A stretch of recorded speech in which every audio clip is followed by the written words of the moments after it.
Now let us come back to the tracing. So we were at the root of mesentery. Sigmoid mesocolon we will not draw here because that lies on the left side and we are drawing a midline structure here. So next it runs in the posterior abdominal wall. Now it reaches what? Next structure is rectum. Now in the pelvis it reaches the rectum. Rectum is covered somewhat like this. You can say rectum is divided into three parts: upper 1/3, middle 1/3 and lower 1/3. So this upper 1/3 part, it is covered by peritoneum both anteriorly and laterally. The middle 1/3 is covered by peritoneum only anteriorly, and the lower 1/3 it is not related to peritoneum. Now after covering the rectum, it now reaches down and then reflects onto the uterus. You can see this is bladder, this is uterus, and this is rectum. So we have bladder here, we have uterus here, and we have rectum here. Clear?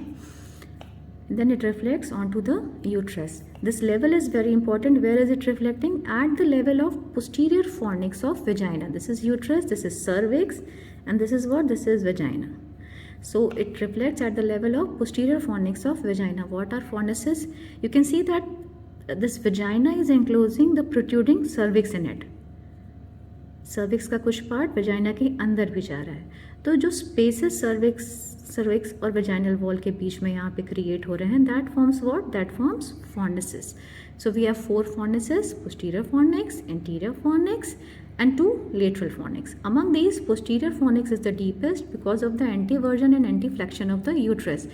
Uterus anteriorly bent है, that is called what? Anteversion. So this is anterior bend of the uterus, and because of this posterior fornix is the deepest and it reflects at the level of posterior fornix. Then it covers the superior surface, interior and inferior up to the level of internal os, and then reflects on to the superior surface of bladder. Now what is internal os? Cervix basically has 2 os. This is internal os and this is the external os. Cervical canal has 2 os. The external os, the opening or the communication through the vagina is called the external os, and the communication with the uterine cavity is called the internal os. So this is somewhat like this.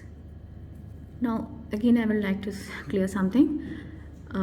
You must have heard about cesarean section. What happens in cesarean section? Yes, the baby is delivered by a operation through the uterus. Now do you think that the uterus or the peritoneal cavity, basically the peritoneal cavity, is breached in that operation? No. Lower segment cesarean section is done. Now what is this lower segment cesarean section? To make it clear, let us see a little bit here. Again, this is uterus, this is cervix, this is vagina, anterior fornix of vagina, posterior fornix of vagina, this is the internal os, and this is the external os. Now internal os and external os, what we are talking is called anatomical internal os and anatomical external os. There is a histological change in the cervix also when it enters the vagina. So at the level of entrance into vagina, basically there is another os which is called as histological internal os, because the histology changes when the cervix enters the vagina, the supravaginal part and the infravaginal part. So this forms what? This forms the histological internal os. Now the space between this anatomical internal os and histological internal os, this area is called the lower segment. Now अभी तो ये बहुत छोटा दिख रहा है, but in the gravid uterus अगर baby अंदर आ जाता है तो this lower segment also enlarges a lot. This lower segment enlarges a lot. So this space, as we have seen earlier, that the peritoneal reflection is above this internal os, so there is no peritoneal reflection here. this area is devoid of peritoneum, and also this area has less musculature and less blood supply. So the lower segment cesarean section is done in this area. Now let us come back. Now we have seen the reflection through the superior surface of bladder. Okay. Now here you can see during these reflections the peritoneal membrane dips a little bit here. So this dipping forms a pouch.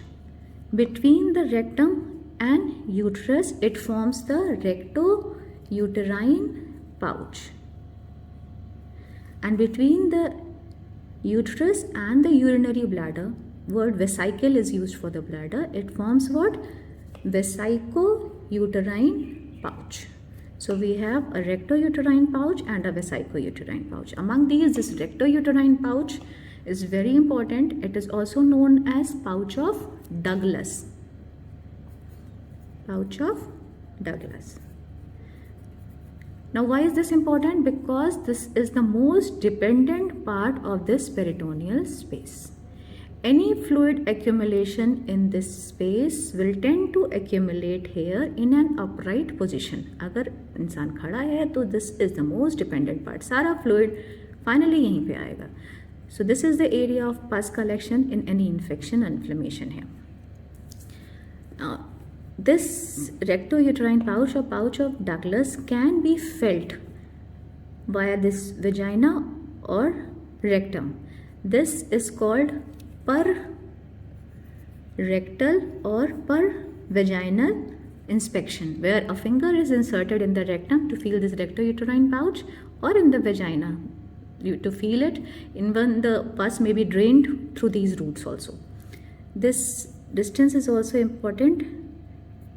This is about, a finger can reach here, so obviously this is not too much. This is about 5.5 centimeters in length.